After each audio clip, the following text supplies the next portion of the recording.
अस्सलाम वालेकुम दोस्तों। हर तरह की मुश्किल के लिए अमल।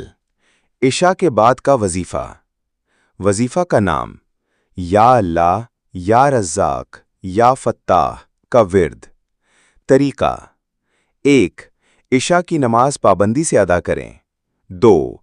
बावुज़ू बैठकर दिल से नियत करें कि अल्लाह ताला से अपने मकसद या हाजत के लिए दुआ कर रहे हैं। 3.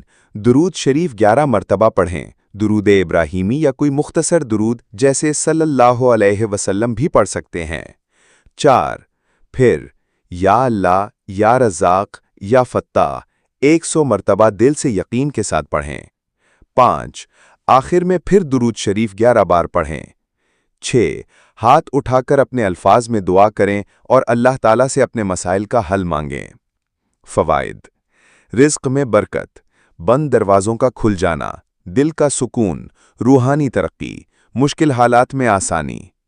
नोट: ये वजीफ़ा रोज़ाना इशा के बाद 21 दिन या 40 दिन मुसलसल करें। हर बार दुआ यकीन और तवज्जो से करें। अगर आप ख़ास किसी मकसद के लिए वजीफ़ा मांग रही हैं, मसलन शादी, औलाद, रिज़्क़, सुकून, दुश्मन से हिफाजत, तो बराह मेहरबानी वो बताएं ताकि मैं ख़ास वजीफ़ा तजवीज़ कर सकूं।